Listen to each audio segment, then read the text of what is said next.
Good afternoon, everyone, and welcome back from lunch. So it's obviously my job to wake everyone up again. We will do that by talking about some very real-world problems. It's a very exciting all day today, talking about many of the advances in AI, especially in the area of cybersecurity. And in fact, in this particular hour of this 160 minutes, we will be highlighting many of the exciting research that my team at Avast is doing in collaboration with the Czech Technical University, and by using the advanced techniques of AI in improving and protecting people in cyber world. But before we go there, what I want to do is take my time and talk about what are we doing today. What are the kinds of AI algorithms that we are using today to protect real people? And that's why I named my talk using real AI to protect real users. And when I say real users, I mean a lot of them. Because as you know, Avast is the world's largest consumer security network. And when I say it's the world's largest consumer security network, that's because we protect a very large number of people. 290 million PC users, 145 million mobile users, and a growing number of IoT users. So in this sense, what we have is very large scale. And that word is extremely important to realize, that when you are choosing AI algorithms that we are going to deploy in production to protect hundreds of millions of users, in many occasions, the real differentiation, the real reason why you choose algorithm A over algorithm B is because one of them scales better.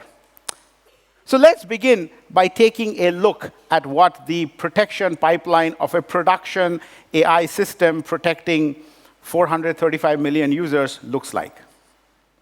And this is a wonderful view of our protection pipeline. You can see this on avast.com/technology. As some of you might guess, this was drawn by a marketing person. This picture shows the fact that, any particular piece of malware that wants to get through has to go through many layers of protection. And in fact, we call it defense in depth. And many of these layers actually make sense. Web shield, deep screen, static scanner, behavior shield. You can kind of tell what they do. And I love this picture. But the real view of the protection pipeline looks something like this. If you stare at this picture for 3 seconds, the first word that comes to mind is that it is complex. The protection pipeline of a real protection system, the real cybersecurity system, is very, very complex. Because it's not one single thing, it's not one single classifier, but it's a combination of dozens of different classifiers. I mean, each box in this picture actually represents a separate engine or a separate classifier. So we have these combination of machine learning-based classifiers and non-machine learning-based classifiers. And they all need to work together, hand in hand, to be able to protect the user. Now, the other picture that I just showed you, it's actually not that bad, because if you take the closest approximation of this pipeline, it is sequential. I mean, you can see a clear path from top to bottom, but there are many shortcuts and many switchbacks that's going on. So that's important to realize that when you talk in the context of adversarial AI, one of the key points is to figure out what these kinds of different paths to the pipeline are, such that it can be evaded. And finally, the most interesting thing that nobody typically talks about is that this is not something that's happening in one place. In fact, even in this picture, you notice that we are talking about stuff that happens in the cloud, the stuff that happens in the endpoint, and stuff that happens in the labs. So the pipeline is actually split in very complicated ways across multiple parts of the system. This is complicated, but wonderfully, this all works. So I can tell you that last year, Avast won the Product of the Year, and there are several of my good friends from the Threat Labs who are receiving the award over there, and some of them are in the audience. You can look them up and pat them on the back. And more recently, in July of this year, we had 100% success rate in detecting Android. So this very complicated pipeline that I showed you that is used for not only Windows files, but Android files and network security things, it all works in complicated ways using AI in many different pieces of it. So the point is that there is not one single large AI algorithm. There are many different AI engines, and I will highlight several of those algorithms in the next several minutes. So let's start with the first thing, which is Web Shield that detects bad URLs. Now, the particular part that I want to focus on is the detection of phishing. Everybody understands phishing, and we want to protect people from going to phishing websites. The first problem that you face when you try to do this is the fact that the stream of URLs entering our system is 70,000 a second. So our system is getting 70,000 URLs a second. And just honestly speaking, the neural nets that we have cannot infer 70,000 things every second. So way before we get to the neural net, we have to do a whole bunch of different filters. Some of them are very simple. Google.com is a nice website. You really don't need to analyze it, and so on. But you do a whole bunch of these filters to get it down to a more manageable thing, which is about 400 URLs per second, which you then feed through a convolutional neural net. So the convolutional neural net that we have for phishing has two types of features. We look at the tokenized version of the URLs, but we also look at it character by character. And this combined convolutional neural net is used to classify phishing sites. Now, that neural net does pretty well. I mean, it starts at 400, and it classifies 380 things are good or bad. It's 95%. But the remaining 20 URLs is still confusing. And we are still suspicious about it. And though that we put into another neural network to evaluate in a different mechanism. And this time, we are using computer vision techniques. The intuition is very simple, that a phishing website needs to look like some real website. So, that's a clear indication that once we have these sites, you take it, you screenshot the thing, and then you use computer vision techniques to compare the two images. Basically, if it says Apple, it looks like Apple, but is not Apple, then you block it. Fine. Interestingly enough, this is a production system. It's been out there since the beginning of 2018. After we released these things, we realized that the people who were doing these phishing websites got very clever with a very interesting idea. You change the background of the Apple page to look like Christmas. And normal people think, this must be Apple's page. They changed it to Christmas. So we had to create a version 2 of the algorithm, which actually considers only key segments of the web page and can ignore things like the background such that it can detect phishing. Example, real AI used for real people. Let's take another example, which is also part of Web Shield. And this time, we are trying to protect people from malicious URL redirects. So what's the problem of a URL redirect? The idea is that you go to a page. Let's say you go to ESPN.com, and the page gives you the main content and like 30 other ads. The ads are, of course, not served by ESPN. They're served by some ad network, which gets the ad from some provider. Somewhere in this chain, someone hacks a provider, and then that URL is redirected to another URL, to another URL, to another URL, and eventually someone serves up a malware. The heinous part of this is the fact that the user has no control over it. The user just went to a normal website like ESPN.com, and somewhere in there, somebody served up a URL. The way we deal against this is to build this thing, which is a huge, massive graph database that aggregates the web browsing data. And when I say massive, I had it in an earlier slide, that we cover 6 billion URLs a day. So this graph database takes into account 6 billion URL hits a day and is able to look at every interaction between URL, how you go from one URL to another URL to another URL to another. Now, naturally, this size of a graph, you cannot label it. But we have a very interesting automatic labeling mechanism that when a particular phone or a particular computer gets affected, gets infected, we can then label one of these nodes as saying, oops, sorry.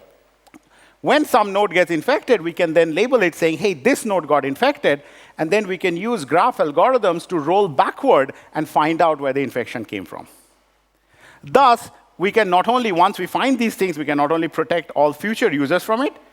The advantage is that even if the phishers or the malware providers change part of their infrastructure, we can detect it even in future because they typically end up using some parts of this long redirect chain. So this is a very complicated, very large graph where we are using some fairly sophisticated graph algorithms to be able to identify when bad things happen, and then trying to predict when bad things are about to happen. The next piece of this pipeline that I want to highlight for you is cyber capture. And this particular engine is used to classify new and unknown files. So roughly speaking, our clients, our 500 million clients, see 1 million new files every day. So these files are just created fresh. Somebody took a picture, somebody wrote a document, somebody created a malware. These new files need to be addressed. There is very little information known about them. So these are the difficult files. And oftentimes, these are uploaded back to our cloud so that we can bring to fore the entire capabilities of our cloud system. In that sense, we want to use the entire capabilities of our cloud, and that includes using nearly 400 terabytes of quality data and using more than 500 plus features which are decided upon and evaluated by experts. But here there is a problem. The problem is that we want this system to be very fast retraining. And we need this because when a new type of malware event or a new type of malware explosion is happening in the wild, the underlying statistics of malware can change very quickly. And we want to react to it, and we want to repeat it, and we want to train our model very, very quickly. So what we end up doing here is to use a different type of algorithm. Instead of the sophisticated neural nets, we want this to go really fast, and we end up doing clustering. We end up doing unsupervised clustering to divide up our entire data set into 3,000 clusters, and then we build local classifiers for each one of these clusters. So this allows us very fast training, but also very fast inference, because naturally having 3,000 different clusters and 3,000 different classifiers means we can completely parallelize this. So we have thousands of servers in our server farm, and every one of these things can be evaluated in different places. The final result of this is that we can redo the complete pipeline in less than 12 hours. So feature creation, feature extraction, model retraining, model deployment. Everything can be done in less than half a day, and that gives us an advantage in being able to react fast. The fourth thing that I wanted to highlight is Behavior Shield, which, as you might imagine, is doing runtime detection. It's looking at the behavior of a system during runtime and trying to figure out what's going on. And the part that I want to talk about actually is Behavior Shield++, which not only is looking at, instead of looking at files, it's actually looking at network traffic. So the specific use case is that of a customer who has a home somewhere and has a router, and some device somewhere in the internet attacks an IoT device in the home. Let's say they attack the TV. The TV, when infected, goes and talks to a command and control server, and then later on can spread this infection, like the Mirai botnet did, to other victims around the internet. This is exactly how these attacks happen. Well, if you had Avast on the machine, we would like to protect all of this, this little Avast blob over there. So how do we do that? So the first thing we do is to have a dynamic IP blacklist. So as a big security engine, big security company, we have this honeypot. We have a series of honeypots around the world which has been looking at IoT threats for some time.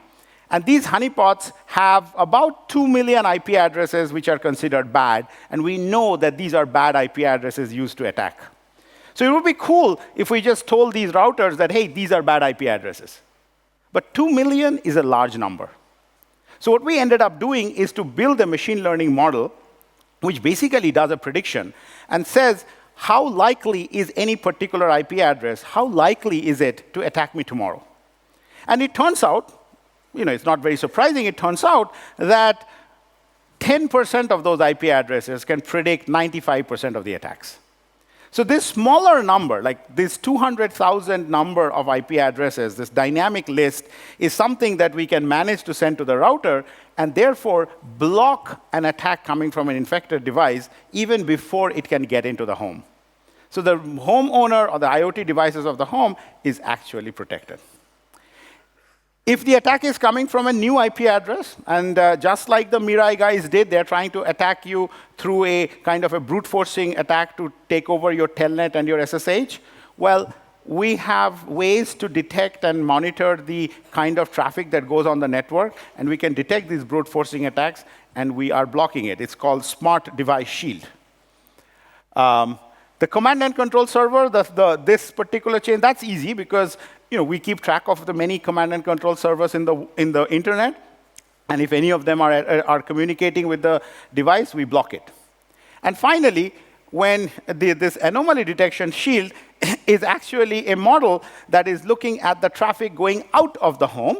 So when your device, if it has been infected, is trying to spread out into the world and is being part of a botnet, well, we can detect that behavior as well, and we block that.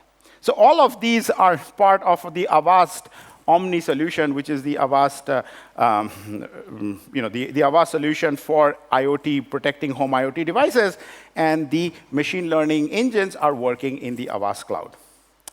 And finally, we've been talking quite a lot about adversarial attacks, and I wanted to give you a brief primer on, hey, what exactly are we doing to think about the challenges of adversarial AI attacks? So I can go through this very quickly because between Nicholas and Sadia, they've covered most of the thing. A typical attack, the attacker finds out about the classifier, and one of our major defenses is something that was already mentioned. You count the number of times anyone is attacking your system. Guard dogs on our cloud classifier that counts the number of times people are attacking and uses that to figure out if it's a problem. Second defense also has been talked about, having our own adversarial attacker and using the examples from that attacker to improve our defense. We've talked about it. The third defense hasn't been talked about, and that's the one I wanted to talk because I think it's the cutest one. And this is what I call defense by offense. Now, imagine you are a malware attacker who's trying to use AI system to build a new malware. Well, this is not done by writing things on a blackboard. People are using specific toolkits, people are using specific programs, people are using their specific techniques to do it. We are trying to build models that look for those patterns and those signatures. Here's how it works. So imagine every time there is a detection on any machine anywhere in the world, we are the security company, right? So our client, there was a detection. We are required to get a bunch of information, figure out what went wrong, what needs to be fixed, and so on. In order to do this, we pull a bunch of data from that machine to try and figure out what happened. Well, at this time, we do another simple thing. We run a little model that asks the question, was this a victim or was this an author? This is also a real production system. It's been up since last year. Last year, we detected and blocked 422 different clients. From January to June of this year, we blocked 188 different clients. So this is real. It's, and I'm exactly giving you the scale. There are hundreds of clients who do this kind of thing, people we catch and people we block. So I went a few minutes over time. So I'm going to finish by just saying my key takeaway is that AI in security, the use of AI in production security system is real. It is used daily to protect hundreds of millions of real users. We love the kind of work that the researchers and the community is doing to bring more AI techniques and stronger AI techniques to the fore to improve our systems to protect users. Thank you.